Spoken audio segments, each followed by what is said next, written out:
One day, Edward clanked into a siding to have a well-earned rest.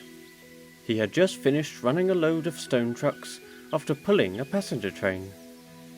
He knew he was greatly valued by the Fat Controller for being a very versatile engine, but it was clear that he couldn't handle everything alone. As he sat in silence, he heard a familiar whistle. A long goods train rattled into the yard and came to a stop close by. The engine hauling it carried a tender like Edward and was even the same size as him, but he wore a striking coat of red paint.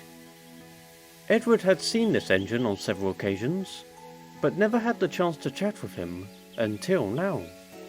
"Hello there," he said politely. "I'm Edward. Who are you?" "I'm James," the engine huffed, before giving a long sigh. Edward then noticed just how red his face was. "Busy day, I assume?" "That's putting it mildly. I've been on goods all day, and these trucks are a nightmare. Wouldn't mind at least one run with coaches today." "Oh, I can understand that feeling," replied Edward. "Still, glad to see you're managing the best you can. I'm sure you'll have plenty of passenger trains ahead of you. You pull them quite well, from what I've seen." Though still feeling a little grumpy, James smiled at the compliment. He left the trucks and went off to find his next train.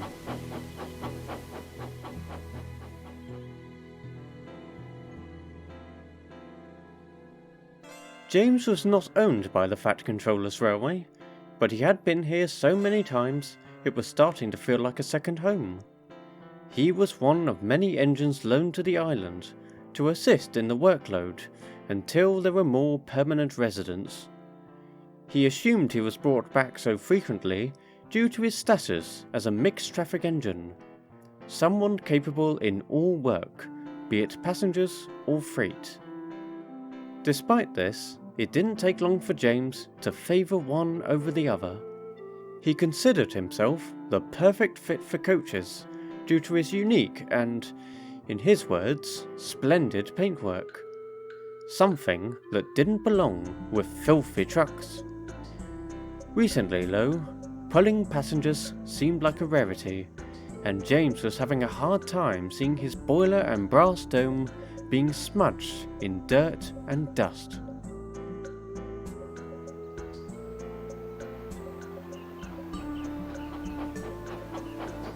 A few days later, James snorted into the yards at the other end of the line. He had to collect a heavy train of coal trucks and bring it to the next station. The trucks themselves knew they were getting on James's nerves, and had no interest in changing that. "You know what?" wheezed one of the older trucks. "I've seen many things in my time, but I never once imagined laying eyes on a big hulking tomato with wheels." The whole train howled with laughter. "Shut up!" burst out James as he slammed into it. "Careful now," giggled another truck. "Gotta watch that fiery red temper of his." The journey hadn't even started, and already James was desperate to end it. Thing about trucks, though, is that sometimes they love to go beyond limits. When it was finally time to go, James found he couldn't get very far. He felt a great strain, and a loud squeak echoed along the train. He didn't stop, however. He just wanted the job to be over with. At last, his driver managed to slow him down. "You keep up with that and you'll break something," he scolded. "The Fat Controller won't like that, and certainly not your controller." That shut James up immediately. As a visitor, he at least understood the disrespect he would show in damaging this railway's property. The crew went along the train and found that all the brakes were on, and so, with the guards' help, hurried to release them. At last, James was able to leave the yards, but much later than he should have. Thankfully, the trucks had had enough fun and followed along smoothly.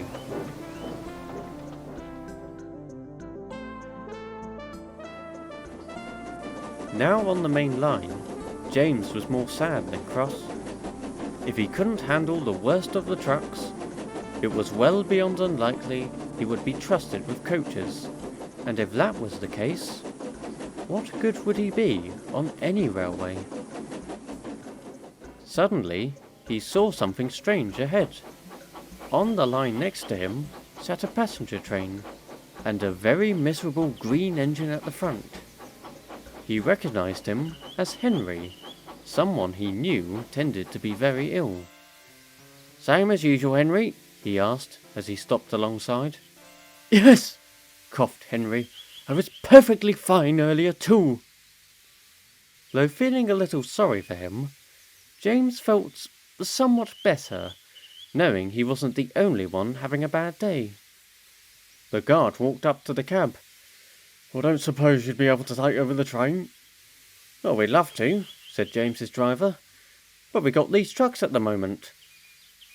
James looked at the coaches. He could see how anxious the passengers were. "We could take both trains," he suggested, innocently. Henry scoffed. "Passengers and goods in one? What utter madness!"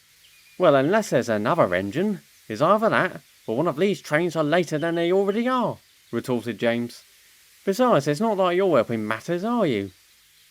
Henry hissed angrily, but no one cared about that. The crew and guards fought it over.